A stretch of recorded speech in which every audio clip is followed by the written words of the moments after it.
Hi, I'm Mark Wade, and welcome to Ventriloquist University. In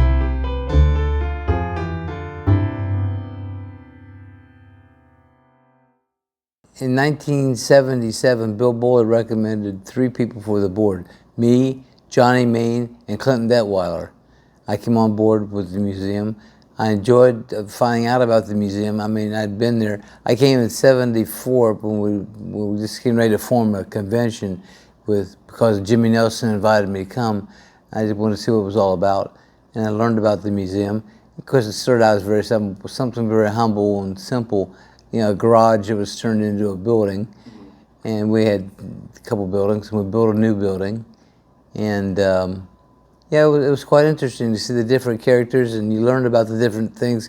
Mr. Berger already had passed, so I never had a chance to meet him, unfortunately. But Susan DeFillet was fairly knowledgeable about everything and showed me what was going on there. And I thought, well, this is great. I'll help them any way I can. And so I went to all the meetings and I performed probably half a dozen times to conventions over the years on the big Saturday night show and other shows. Met a lot of people, met a lot of professional ventriloquists, which I became one after a while. But people like Johnny Main, people like Gray and Tomio, who were friends of mine, the various ones. What is your favorite character that you've used throughout your career? It's a little country character named Grits, and I had 3 copies of Grits. In fact, I still have one at home, and even I have a 4th one that Mary Ann made. They were made originally by Verna. I wanted a little kind of hillbilly character that would play well with the country shows. I had signed a contract with Variety Attractions, and I traveled all over the country as one of their opening acts. And people like Garth Brooks really loved Grits because he was kind of like the good old down-home boy. Yeah. And so it worked out well. I hated giving him up, but I stopped the fair tours, and that puppet didn't really work as well with schools as he did with other things. So I moved on to other puppets. So you went from fairs to schools? Is that correct? Well, what I did was when I taught school, how I got into the fairs, I have my summers off as a teacher. You teach 9 months, you have 3 months off. So I would go to showcases for ventriloquists, and there was always the fair manager conventions and things like that. Well, Variety happened to be there and saw my show that I did for the fair managers, and the guy said, "I'd like to talk about booking you. Have you ever thought about it, going full time?" I said, "Not until now." We talked about it, and they bought me by the week at $1,500 a week plus expenses, which was gasoline and a room. Yeah. And they gave me a list of people I would work for. One week I might work for Garth Brooks and Reba McEntire and Louise Mandrell, and the next week might be Mel Tillis and somebody else. And so I worked with probably 20 or 30 different country stars, a lot of them Country Hall of Fame stars. What is your favorite story from working at Market? Well, I might have to clean this up just a little bit. Mel Tillis, I was working for him. We were in Angelica, New York. Why I can remember Angelica, New York, I can't tell you. Once in a while, a town that sticks in your head. Yeah. Upstate New York. And I was on stage, and the stage was open in the back. We didn't have any curtains because it was a fair. And he could see me from behind working the puppets. And he was sitting on the bus in the driver's seat. And I come off, and I was got a towel, I was wiping off, and he opens the door up, walks out, and goes, You did a great job. They loved you." And I said, "Well, thanks." So he says, "So you're a ventriloquist?" I said, "Yeah." Well, shit, I could move my mouth, you could talk for me. So you might have to cut that part, who knows? Oh, that's great. Oh my gosh. How did the writing approach and the show structure approach vary from the fairs to the schools? Well, the fairs were pretty easy because I had to do 20 or 25 minutes depending on what they needed before the big act, the grandstand act. Right. It's to talk about a rush going out and seeing 10,000 people watch your show, and you're out there with a suitcase and a stand and a microphone. And so that's all I did. When they tell you 20 minutes, they don't mean 22 minutes, they don't mean 18 minutes, they want 20 minutes. And if you go over your time and you do that consistently, they cut your time. you might only have 18 minutes next time or 15 minutes next time. I was cooking one time. The show was really cooking. I was at the West Virginia State Fair, and anyway, George Moffat, the guy that invited attractions, was down front, the agent, and I got over my time a little bit. He goes, "Time to cut." And they said, "Well, good night, folks. You're doing great." Right in the middle of a joke, practically. I had to get off. So next time I had my time cut to about 15 minutes, I think it was. And they cut 5 minutes off, but that 5 minutes is a lot when you're doing a routine like that, and you don't have a lot of time anyway.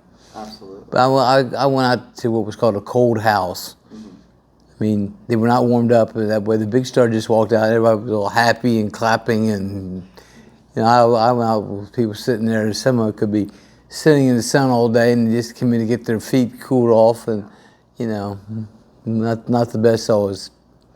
I had to make them the best for the big boys. But most of those shows were pretty good audiences because people were paid to see them. I mean, I was an added attraction. Yeah.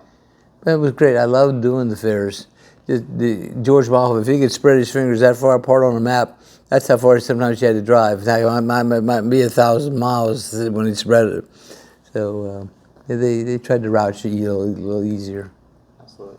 I mean, the fairs were good. I made good money in the summer, but I had to make money the rest of the year if I was going to be a full-time vent. I had 9 months to fill, so to speak. And I thought, well, I want to go back to my roots as a teacher. And I had somebody call me up. There was a principal friend of mine I made while I was teaching. He said, "Will you come to my school and do a show?" I said, "Well, I've never done a school show. I don't." He said, "You can do it. Don't worry about it." So I did it, and it was a big success. They loved it. They wanted another one. Well, I only had one show, so I had to wait. But he kind of got me started with it. And I started developing some ideas from my teaching career about sitting up tall and straight. And I learned that you had to be attentive in order to learn, attentive in order to do anything. So I developed these concepts I had for teaching. I used in teaching for the fairs. And fairs, I'm sorry, school shows, pardon me. It's been a long night. I've had a long convention already. But anyway, like I said, I developed these things, and I wanted to share them with others. So in 1996, I wrote Kids Show Ventriloquism. And then later on, by 2004 or 5, we came out with a book, an improved version of it in softback with some additional information in there about backdrops and other kinds of things to use. What advice can you give to new students in ventriloquism? Practice, and make your practices fun. And nobody likes to practice, of course. I mean, just don't do rote memory. Just get the highlights in your routine written down on a card, and learn your routine in sections. Cut it in 3 parts. Learn the first part so well you can do it without thinking, and all your reactions and actions with the puppet. And learn that part, then learn the second, and then learn the third, and then practice the whole thing as the entire entity. When you do that, you know what to do, when to do it. From your perspective, being the executive director Sure. for this many years, what makes a quality act? Well, for one thing, I think the stage presence for one thing, and their drawability. I have to find people that people want to see on stage. And if you monitor some of your social media, you monitor different things. In the old days, before you had all the social media, you had the magazines. You had the IBV magazine, the Oracle, you had the Grapevine News, you had the New Oracle, which I put out. And so people got to know and were familiar with some of the names, so you went after those people. You didn't have a lot of money to offer, but you would offer them room and registration and try to give them a few bucks here. And ventriloquists are like everybody else. They always need a little bit of money. So you try to be as fair as you can be without killing yourself. And if you make a profit on it in those days, that was good. If you could just barely keep your head above water, that was good too. But you try to bring people in that they want to see. I think that's the important thing. And people that are good. And some people are better teachers than they are ventriloquists. And some people are better ventriloquists than they are teachers. Johnny Main, bless his heart, I love the guy, but he was the world's worst lecturer. He put his glasses on, stand up there with a book and hold it open and read the lecture notes to people. I said, well, we can buy the lecture notes and do that, but if it was a question, he would answer it, but he'd go back to page 2 and start where he picked up and left off and went back through everything. So you have to have people that are multifaceted sometimes. They can do, like utility players in baseball, they can run, they can throw, they can hit, they can bat, they can do all this stuff. I had to find those kind of people for my shows. And sometimes there's a big pool to pick from. A lot of times there's just a very minimum or small pool. Can you talk about Jimmy V and his role in this?